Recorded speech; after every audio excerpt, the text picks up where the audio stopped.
I'm Tavis Smiley, and I'm delighted to have you tuned into our program today, and especially in this hour as we uncover for you a hidden figure that you ought to be aware of. Many of us saw that movie Hidden Figures when it came out a few years ago, and we were just stunned at all the brilliance of these black women inside NASA. And there's so many stories just like that, heroes and sheroes in American history that remain, again, obscure to many of us. And we want to introduce you on this program as regularly, if I can say it, as we can, to those persons whose names, whose work and witness you ought to be aware of. And in this hour, we're going to do just that. The fight for race and gender equality in America has many well-known figures, to be sure. And as I said a moment ago, yet some of these heroes and sheroes of the struggle remain unknown, remain hidden, obscure to most of us. Pauli Murray, that's spelled Pauli. If you want to follow along and look it up wherever you may be, on a computer, on your phone. Her name was Pauli, Pauli Murray, and she inspired Thurgood Marshall, Dr. Martin Luther King Jr., and Ruth Bader Ginsburg. You may not know the name Pauli Murray, but you certainly live in her legacy. Beyond being first in her class at Howard University Law School and the only woman, beyond being the first African-American to earn a JSD from Yale Law, that's a PhD in law basically from Yale, beyond being one of the co-founders of NOW, the National Organization of Women, and beyond being the first African-American woman to be ordained as an Episcopal priest, who was Pauli Murray? I'm glad you asked. Rosita Stevens Holsey is keeper of the flame, as it were, for her auntie, and co-author of the book Pauli Murray, The Life of a Pioneering Feminist and Civil Rights Activist. And she joins us in this hour, for the hour, on Pauli Murray's birthday. Her aunt's birthday is today, as we were just discussing moments ago. It's Joe Biden's 81st birthday. It's also Pauli Murray's birthday. And I should mention, there is also a documentary called My Name is Pauli Murray, currently streaming on Amazon Prime. I am delighted and look forward to the hour of dialogue with Rosita Stevens Holsey. Miss Rosita, how are you today?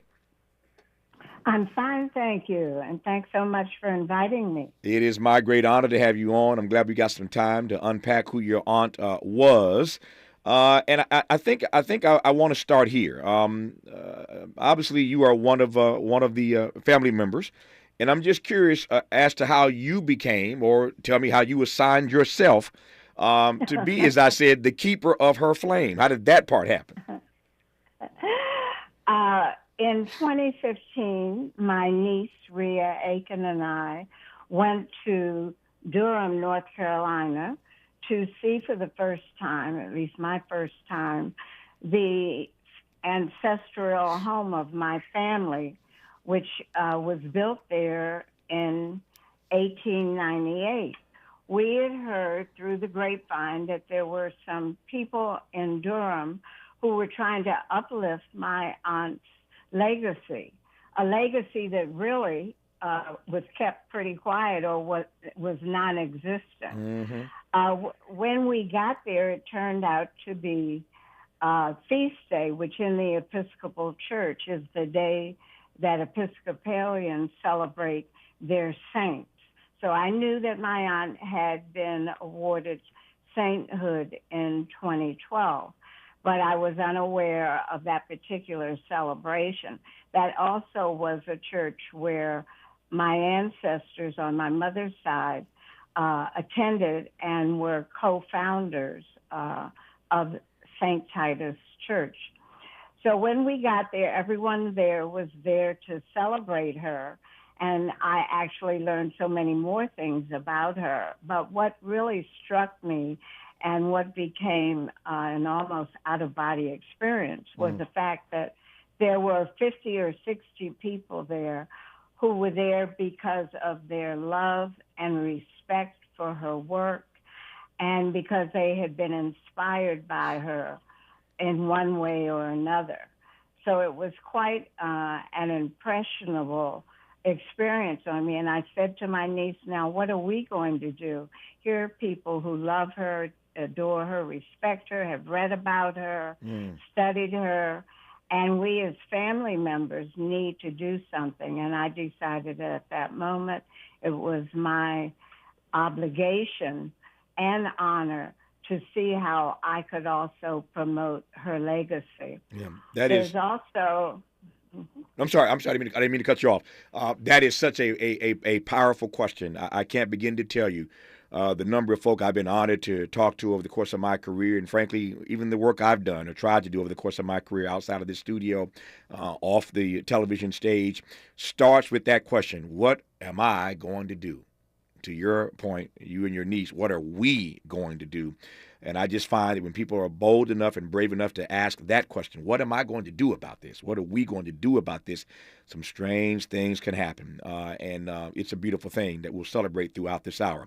Her name is Rosita Stevens-Halsey. She is the niece of Pauli Murray, who you're going to learn a great deal more about as we move through this hour. We were just talking the other day about Bayard Rustin and the project that's out now on Netflix about his life and his legacy. And now there's something on Amazon Prime about Pauli Murray. I just love seeing all these black heroes and sheroes finally get the respect that they deserve. And we're going to give it to Pauli Murray as we move through this hour on Tavis Smiley. Unapologetically progressive. Unapologetically black. You're tapped into Tavis Smiley.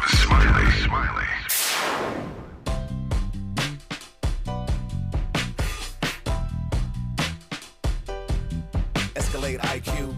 This the intro to the all-electric Cadillac perfection like Zoom. And on a full charge, you get 450 miles without the stop haiku. This is what I do. Daddy fat intellect since 92. Linked all the way back, panoramic roof. Come with 24-inch rim standard. Ooh, why? Shawty don't kill him. Cadillac diamond in the back, cold chillin'. And when I'm on attack, on the track is no ceiling. Sky's the limit. You me? Straight drop, no parachutes. Lay lines like a longitude and latitude. Feel it, beloved, clearly we're hustling. Bussin', truckin'. Cadillac.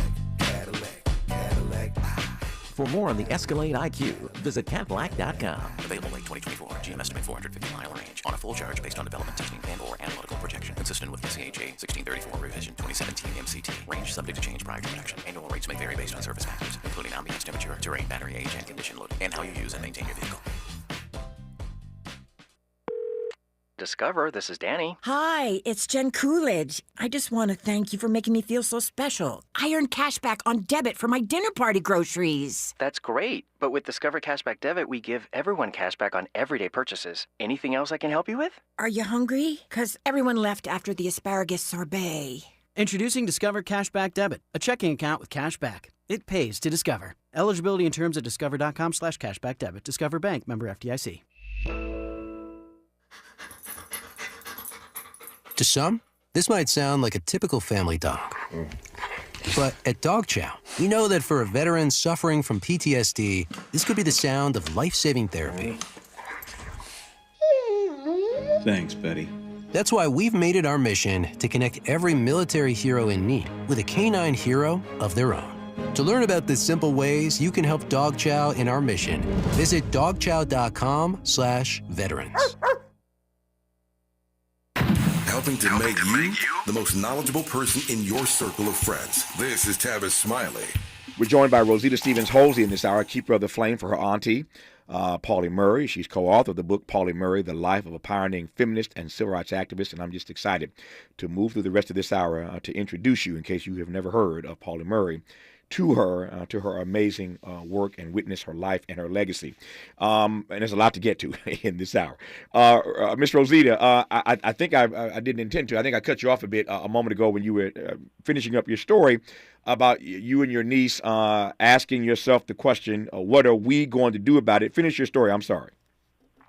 I was just going to share that the next day we traveled to our ancestral home built in 1898 and saw the work that was being done on it by a group from Duke University who was named the Pauli Murray Project. And basically what they planned to do was to open a center that would represent the values of my aunt and uplift her legacy. And I said to my niece at that time, I've been an elementary school teacher. I know how important it is for children to see themselves in others and be inspired. And I need to try to write about my aunt.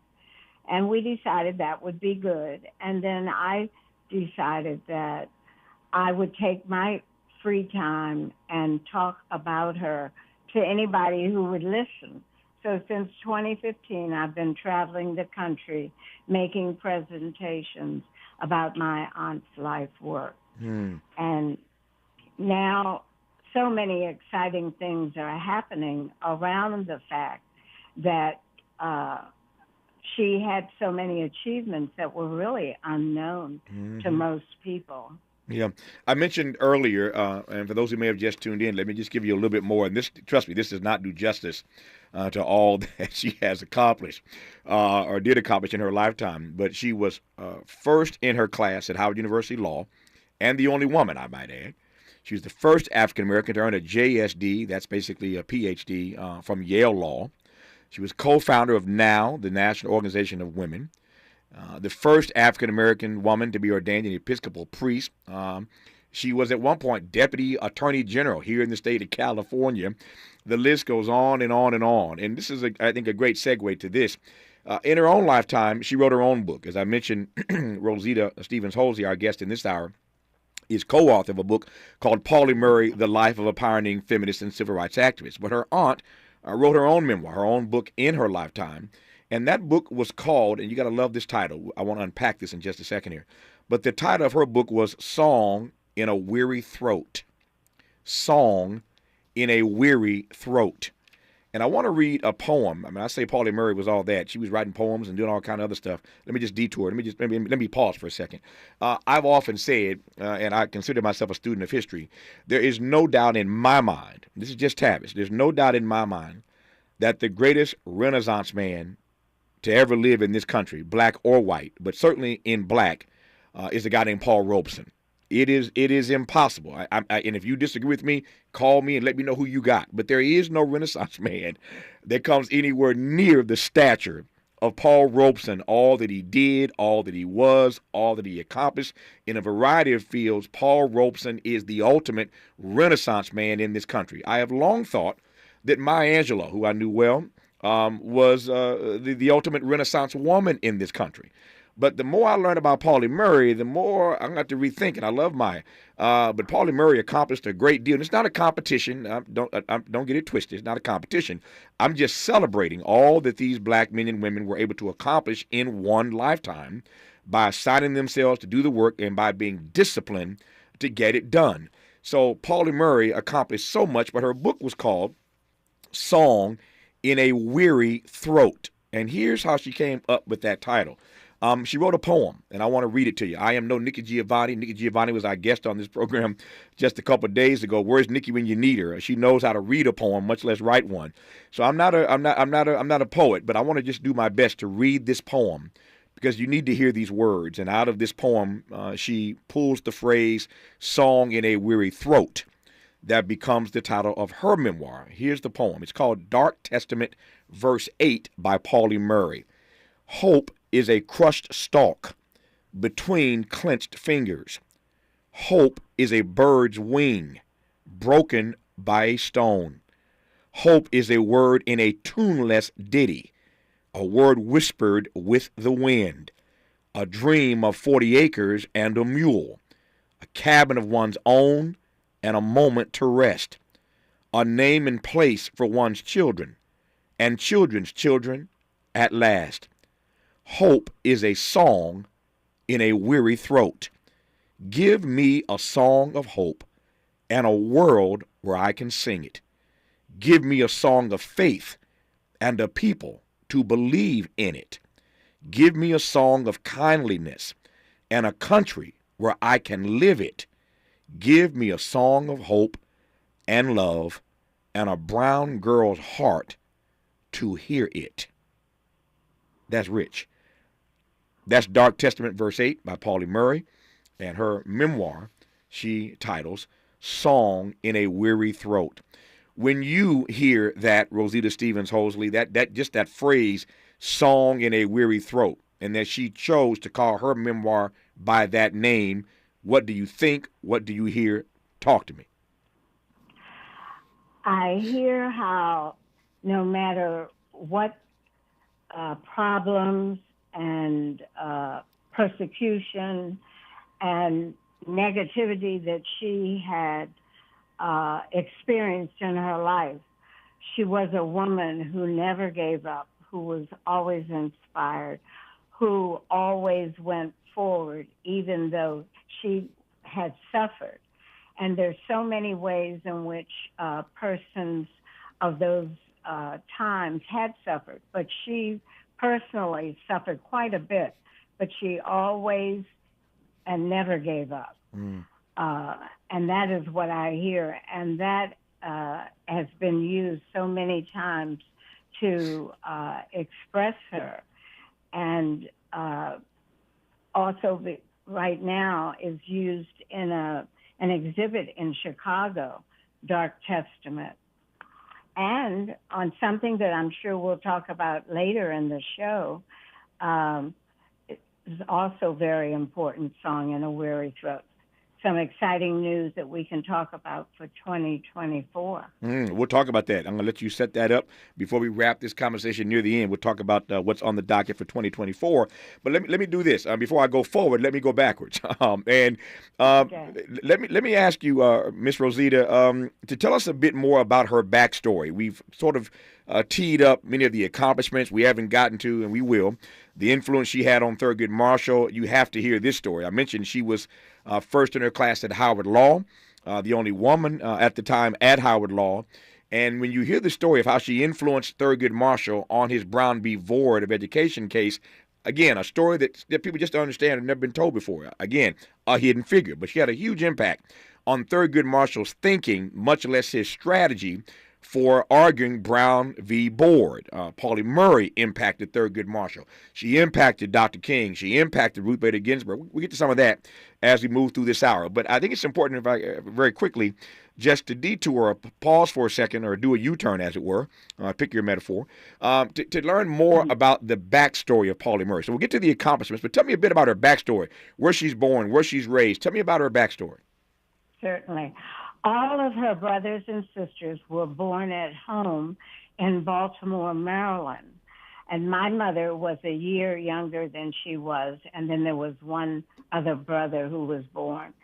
And when Aunt Pauli was 3, their mother died of a cerebral hemorrhage. Her mother was a nurse, her father was a school teacher and a principal.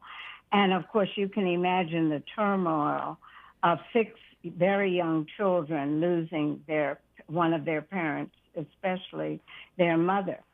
So there was a sister named Pauline that Aunt Pauli had been named after, who came up to try to help the family to decide what to do.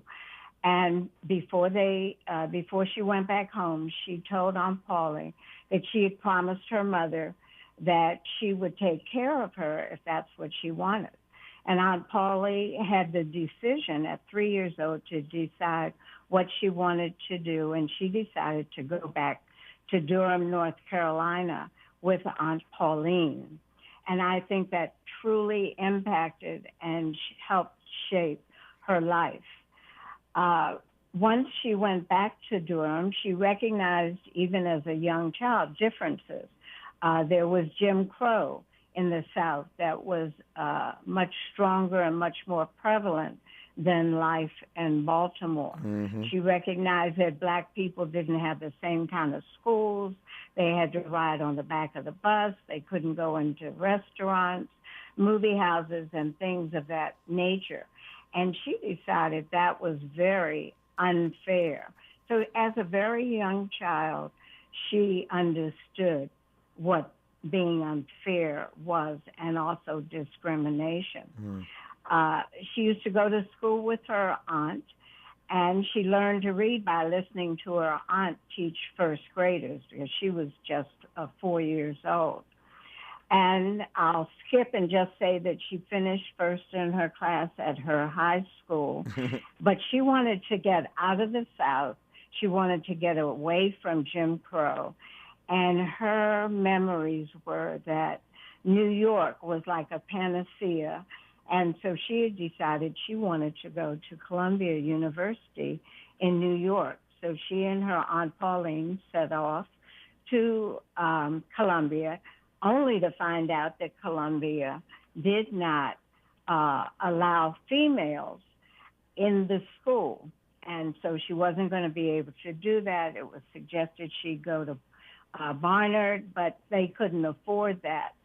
So she stayed there and became a New York resident and was allowed to go or able to go to Hunter College because it was free for females. When she finished Hunter, and she did quite well there, she came out, and it was during the Depression. So again, she didn't really have the opportunity to use the 4-year degree that she had earned. And so she, did some part-time jobs and what have you. And one of those jobs happened to be helping a gentleman named Odell Waller, who was on death row, and the NAACP needed donations so that their attorneys could try to save him from death row. And she was at Virginia Union University talking to a group of ministers and asking them to please donate money for that cause, when several of the professors from Howard University Law School happened to be there for another reason. And they heard her plea to the group of ministers, and she was approached by Spotswood Robinson and asked, wouldn't she like to go to law school? She sounded like someone who, would do very well working with the law. And so that was the impetus of her going to law school. She also realized that a lot of the work she did as a labor organizer would have been more effective if she had some background in the law. And she was very excited about going to Howard because she thought she would be with her people, Black people, and she would be embraced, whereas she had not been able to go to UNC in North Carolina because she was Black. So she went on to Howard and ended up being the only woman in her class. Now, she was very shocked that as a female, the male students in her class just thought it was silly that she was there. What could she do if she earned a law degree? What kind of jobs could she get? She was not an equal to them. So her first year was pretty rough. They would not allow her to really participate like the male students. And they also refused to have her go to a smoker where corporations would come to talk to the male students and possibly identify people that they would want, to hire once that they graduated. So she was not afforded that opportunity. She was a top student in her junior year at law school. And as the top student, she should have been appointed the judge of the peer review. And they refused to sit a female in that position, so there was no court practice that year in 1943. Well, when it got to her senior year in law school, she was determined that she was going to show them that she was the best. So when the grades came out, she was the top student. That year, they decided that they would go on and allow her to be the judge of the court. And since she had, again, become the top student in the class. So before you graduate from law school, you have to do a thesis. And her thesis, she wrote, and she got her A, and, again, was a top student.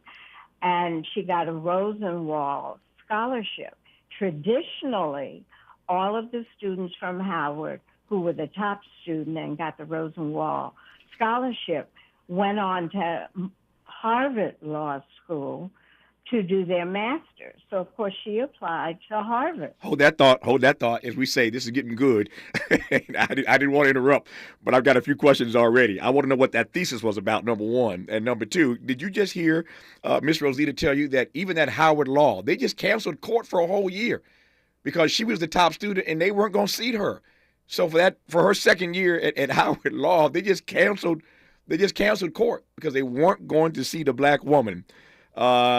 Because she was at the top of the class, and she came back and did it again in her third year. We'll continue. As I told you, you're learning about Pauli Murray, and there's a great deal more to go. Her niece is our guest in this hour, Rosita Stevens-Holsey on Tavis Smiley. This is getting good. Yeah, man. Tavis Smiley continues when we come forward.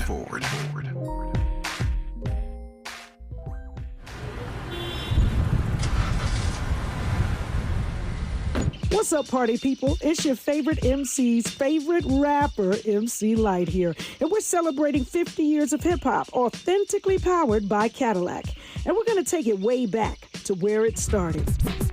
It was only fitting that hip-hop began with teenagers at a back-to-school jam in the rec room of a South Bronx apartment complex by an 18-year-old brother.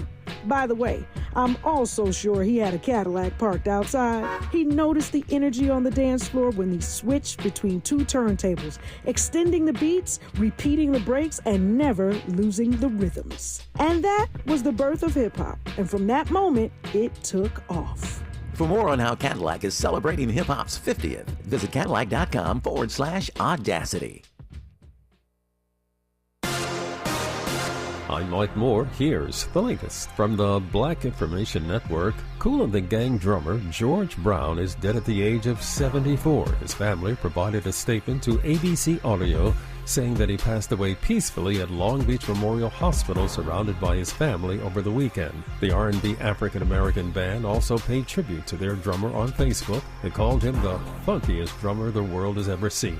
Sharon Osbourne says she's lost 42 pounds taking Ozempic, a drug developed for the treatment of type 2 diabetes. While the weight loss effects of the drug are noted, the wife of the rock icon, Ozzy Osbourne, told the Daily Mail she can't put any weight back on and is becoming gaunt. She warns people not to give that drug to teenagers because it would be easy to become addicted to the weight loss. And that's the latest. I'm Mike Moore from your 24/7 news source, the Black Information Network and BINnews.com. Drought, war, and rising food prices have doubled the number of families facing malnutrition. You can help. $50 provides a food kit to feed a family for a month. Just text the word radio to 97646.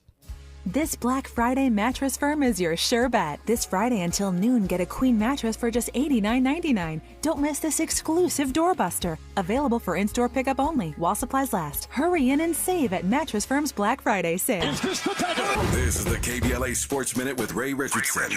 I'm a bad man. LeBron sank a free throw with 1.9 seconds left to help the Lakers beat Houston by 1 at Crypto.com.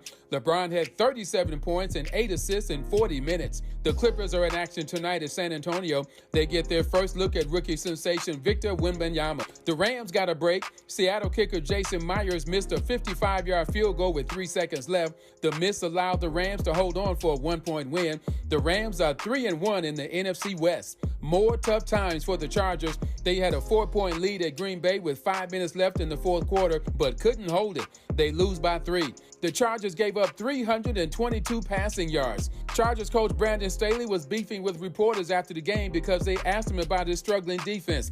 I would have been asking the same thing. No debates, no speculation, just the info you need. That's your KBLA Sports Minute. I'm Ray Richardson on KBLA Talk 1580.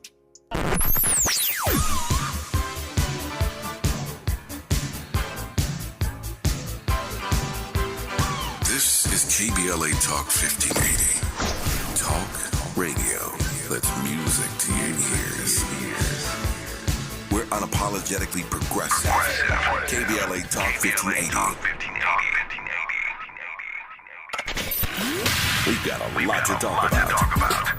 Race, culture wars, political turf battles, criminal justice and injustice, the courts. These are the conversations you won't hear elsewhere. My guests are leading journalists, celebrities, and sports figures, elected leaders, and influencers. They aren't afraid to get into it and say the quiet part out loud. With Ariva Martin in real time, your commute just became the most engaging part of your day. Tune in weekdays from 4 p.m. to 6 p.m. or find us on YouTube. Ariva Martin in real time, when you want it straight, no chaser. Unapologetically progressive. KBLA Talk 1580. We've got your black. Want my secret for finding fall style that can take you from home games to holiday get-togethers? Get to Kohl's. I just went and found myself the coziest sweaters for just $24.99 and jeans for my husband at $29.99. Plus, I saved 20% on some of my other faves and earned Kohl's Cash. So if you want to find new faves for every fall day and everyday savings, you know where to go. Select styles. Offers end October 15th. Some exclusions apply. See store or Kohl's.com for details. Hey, you. Yeah, you. This is your dentist. Do me a favor and feel the front of your teeth. How grimy are they? Ugh. It's time for a Crest Pro Health reality checkup. That grime is the buildup of plaque bacteria that can cause cavities in just months. You need to switch to Crest Pro Health. While most toothpaste stop working in minutes, Crest Pro Health's antibacterial fluoride protects for up to 12 hours to stop cavities before they start. So pick some up on the way home. Smile. Crest has you covered. She's so smooth, so... I'm interrupting my own shower to remind you to treat your skin like the queen she is with Olay Hyaluronic Body Wash, packed with Olay's highest level of vitamin B3 complex. It's so moisturizing that it will give you visibly smoother, head-turning skin in just 14 days. People wondering, how'd she get so smooth? Olay Hyaluronic Body Wash. Also, try Olay Hyaluronic Body Lotion. Mr. Clean, Mr. Clean. Of course I use Mr. Clean Magic Eraser to clean tough messes off my stovetop and bathtub. But then I discovered I can also use it to easily clean my patio furniture and even my shoes. I'm hooked. And when wipes won't cut it, I use Magic Eraser Sheets. They're thin and flexible erasers, perfect for everyday messes, like gunk on my counters and sinks. They really are magical. The reviews are in. Mr. Clean Magic Eraser and Sheets make cleaning look easy. Made fresh daily in Leimert Park, Los Angeles, California. You're listening to Tavis Smiley. In case you just tuned in, you are missing a rich hour, and this is why we do a podcast. Once this program broadcasts live every day across the country, we strip all the commercials out, and we post it as a podcast. You can go to the TavisSmileyShow.com at any point in time, the TavisSmileyShow.com, to listen to the podcast of this program. And this is one you are going to want to hear from beginning to end if you are just now joining us. We're enlightening you and empowering you and inspiring you in this hour with the story of Pauli Murray. Amazing black woman. She wrote to many, but for many, her name has remained obscure, unknown until now. There is a documentary currently streaming on Amazon Prime called My Name is Pauli Murray. Our guest in this hour is the niece of Pauli Murray. Her name is Rosita Stevens-Halsey. She is the keeper of the flame for her auntie, and she has co-authored a book called Pauli Murray, The Life of a Pioneering Feminist and Civil Rights Activist. And if that's not enough, Pauli Murray wrote her own book in her lifetime. It's called Song in a Weary Throat. So at best in this hour, all I can do is whet your appetite to want to learn more. As the movie Hidden Figures made us all want to learn more about those sisters at NASA, I pray this conversation will whet your appetite to learn more about Pauli, spelled P-A-U-L-I, Pauli Murray, whetting your appetite, but you can do the research yourself or watch the documentary, read the books to learn more about this great black woman who inspired Thurgood Marshall and Dr. King and Ruth Bader Ginsburg and so many others. And like Bayard Rustin is finally getting his respect, like James Baldwin over the last decade or so, James Baldwin finally getting his respect. Pauli Murray is starting to get the respect that she deserves, and I'm glad about it. Miss Rosita, I'm watching my time is getting away from me. A couple of things right quick. One, as you've been telling this story so beautifully, I thought, and I was saying during the break, that it's amazing to hear the story of her mother passing away from a cerebral hemorrhage when she was 3, going down to Durham to live with Aunt Pauline, being in that room where the Howard Law personnel were and inviting her to come to Howard Law. She goes to Howard Law. She graduates #1 in her class, the only woman in her class. But I was thinking about how God puts us in the right place at the right time. So much of all that she endured had to do in part with her being in the right place at the right time. As we say around here, won't he do it? Won't he will? And she's in the right place at the right time in so many ways. All right, so watching my time, let me ask you right quick, what was that thesis about at Harvard, at Howard? All right. It was about Plessy versus Ferguson. Should it be overruled? And Plessy versus Ferguson was a part of the Jim Crow laws, where instead of people in the South, including blacks, being equal to whites, they were provided, quote unquote, separate but equal opportunities. So there would be one hospital for a white person and another one for a black person. And as long as both sides or both groups had it, they were considering that equal. But separate is never equal. Yeah. So the hospitals that black people had to go to, the schools that they had to go to, oftentimes they couldn't even go in restaurants, but if they were in restaurants, they had to sit in the back by the kitchen, or if they were in the movie house, they could only sit in the balcony where there was no bathroom and those kinds of things. Yeah. So she felt that the 14th Amendment should supersede that, and that all people should have the same human rights. So in her third year, after she's bested all these black males, she's been #1 basically since she got to Howard Law. In her second year, they cancel court because they don't want to seat her because she's #1 in the class. In her third year, she comes back and does it again. She's beating all the boys again. She's topping her class in her third and final year at Howard Law. And how did they treat her in her final year at Howard Law? Well, I would say, put up with her. Okay. They allowed her due. Intellectually, they could not deny that she was top in her class. Sure. But no one could really help her get into Harvard. Actually, she had become friends with Eleanor Roosevelt, and President Roosevelt had attended Harvard, and he even wrote a letter for her. And they said, no, that was their rule. And so she was denied that. And eventually she ended up getting her master's from the Boat Law School in Berkeley, in California, where she continued to thrive and, as you mentioned, became the first deputy secretary, Deputy Attorney General. Yeah, Deputy AG. Yeah. First time. Yeah. Again, she accomplished so many firsts, and again, I can't do justice to all that she accomplished. But I want to start throwing some names at you and let you tell some quick stories here about how she inspired these persons. Let me start with Thurgood Marshall. I sort of teed this up a moment ago when I mentioned that in his argument, Brown v. Board, historic argument, Thurgood Marshall relied on a little help from Pauli Murray in that regard. Tell the story right quick about how she influenced Thurgood Marshall. Well, that's true.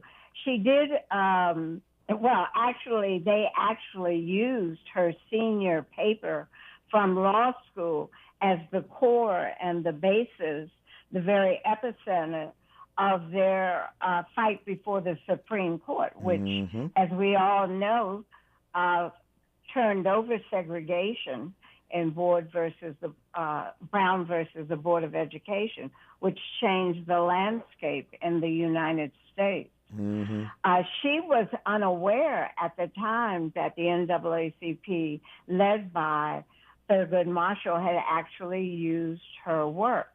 And it wasn't until about 10 years, she didn't get any credit for it. Her name was not on the brief. Yeah. And she found out because before she left school, she had posed a bet with her professor that Plessy Burgess Ferguson would be overturned, which was the basis of her thesis. And she said within 25 years and 10 years after she graduated, it was overturned in 54. And so she was awarded the $10 that she had bet. And that is how she found out. And by the way, nobody has chosen to add her name to the brief as well.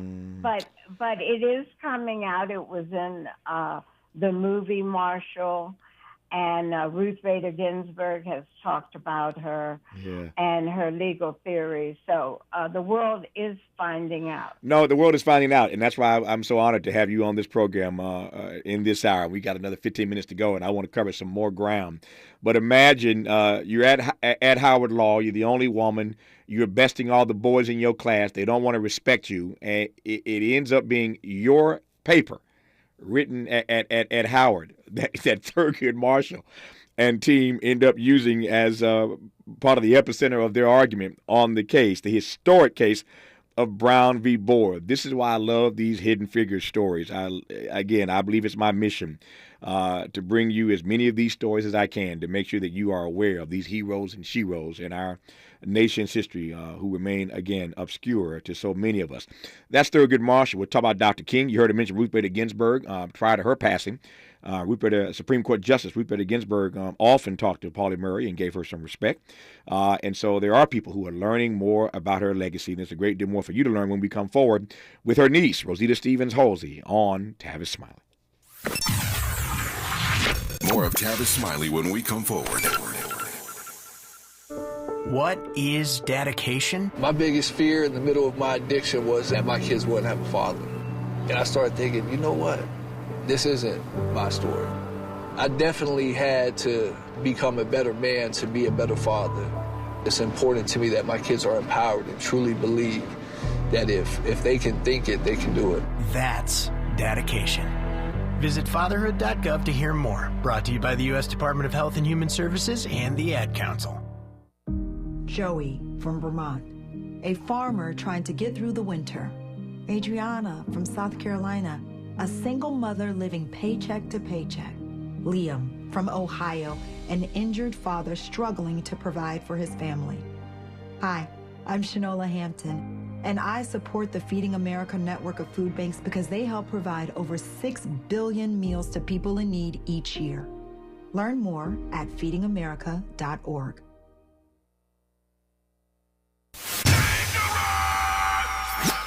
Environmental justice, pollution, and climate.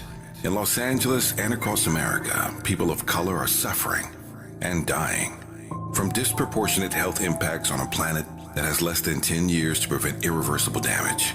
Heat illnesses, respiratory illnesses, water-related illnesses, food system impacts, insect-related diseases, Black maternal health, and mental health effects.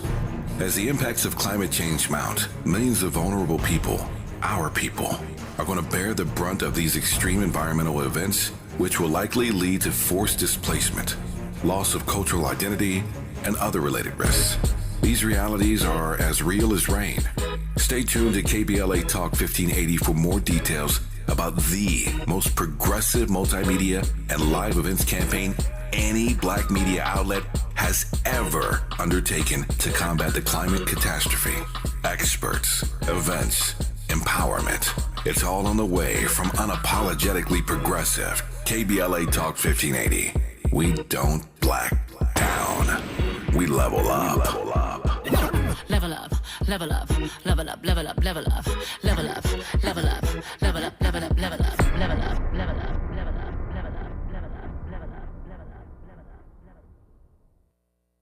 At Charmin, we heard you shouldn't talk about going to the bathroom in public, so we decided to sing about it.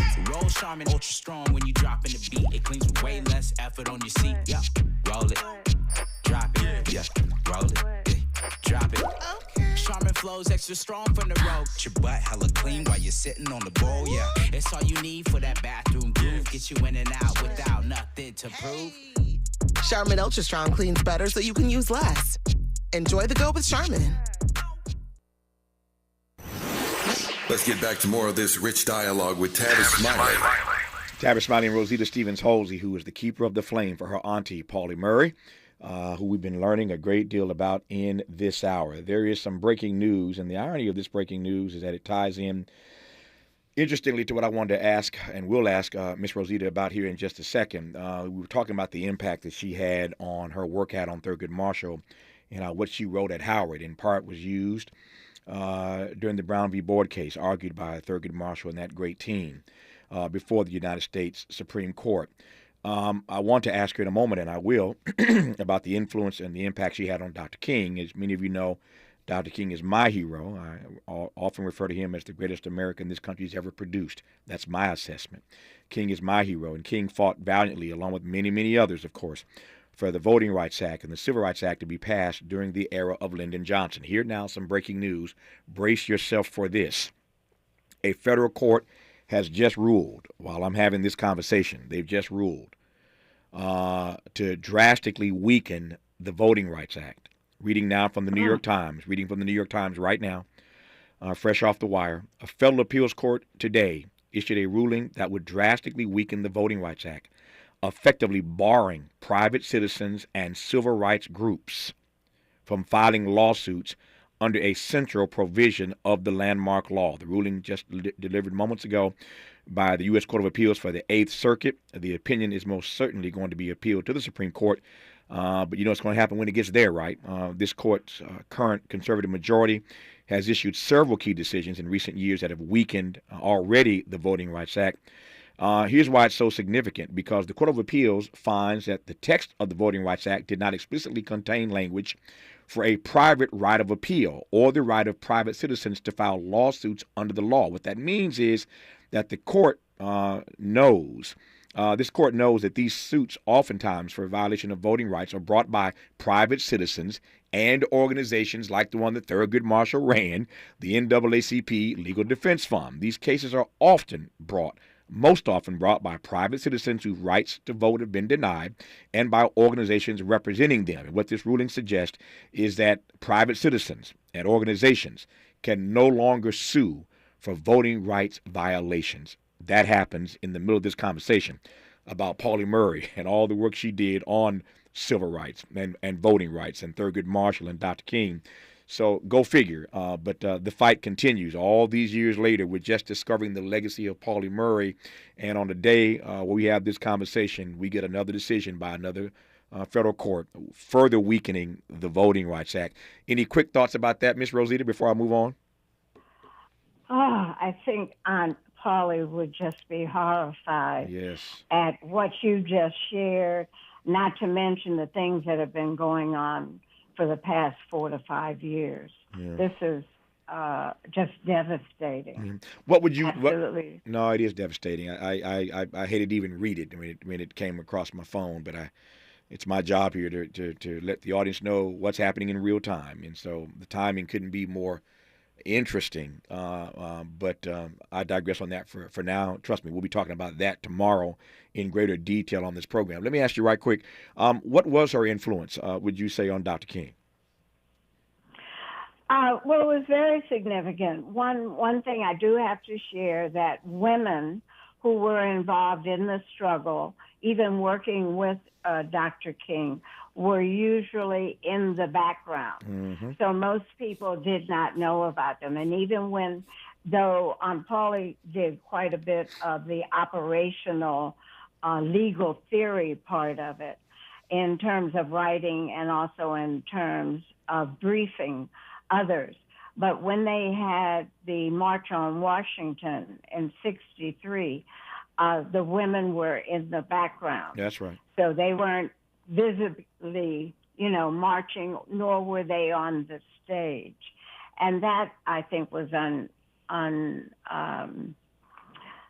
unfair, but that's what, he organized in the way in which he ran it. And women were often in the background. That's one of the reasons why she sought to start the organization, which is the National Organization for Women, so that women would have an organization that was just focused on their special needs. No, she wasn't. She wasn't just a legal theorist. She was about institution building, and the organization now, the National Organization for Women, is still ongoing all these years later. But Pauli Murray was one of its founders, precisely for the reason that her niece, Miss Rosita, just laid out. Our remaining moments with Rosita Stevens-Halsey, talking about the legacy of Pauli Murray when we come forward on Tavis Smiley. You're listening to Tavis Smiley. Tavis Smiley. Ranked number 45 on the Heavy 100 list of the 100 most important radio talk show hosts in America. If you're like me, 60 and retired, making ends meet, especially here at the supermarket and drugstore, is tough. I'm so blessed to have found benefitscheckup.org. It's a free and confidential website from the National Council on Aging that connected me to $1,200 a year in programs that help pay for food, medicine, utilities, and more. Maybe it can help you. benefitscheckup.org. My daughter was diagnosed with a rare malignant rhabdoid tumor on the spine. They sent her straight to St. Jude. My hope was gone. But when you get there, everyone's like, hey, we're not going to give up. And when you see other people not giving up on your child, that makes all the difference in the world. When I found out I didn't have to pay, I was just grateful they saved my baby's life. Finding cures, saving children. Learn more at stjude.org. KBLA Talk 1580. We've got a lot to talk about.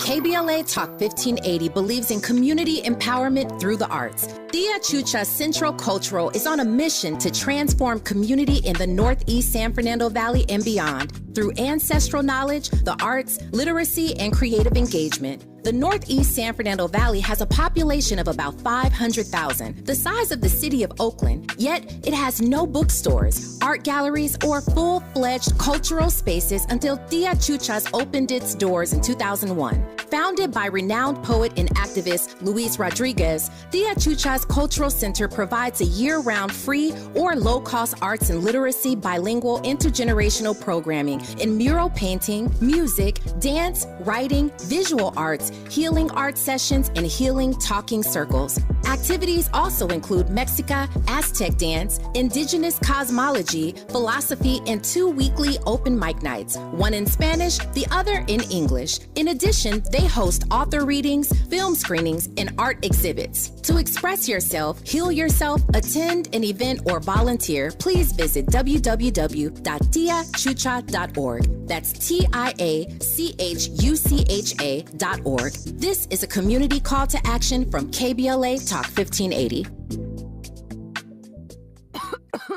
Can't sleep with this cold. Honey. Honey? Honey, you need NyQuil Severe Honey. NyQuil Severe Honey gives you powerful cold and flu symptom relief with a dreamy honey taste. Feeling better, honey? Honey? I'll take that as a yes.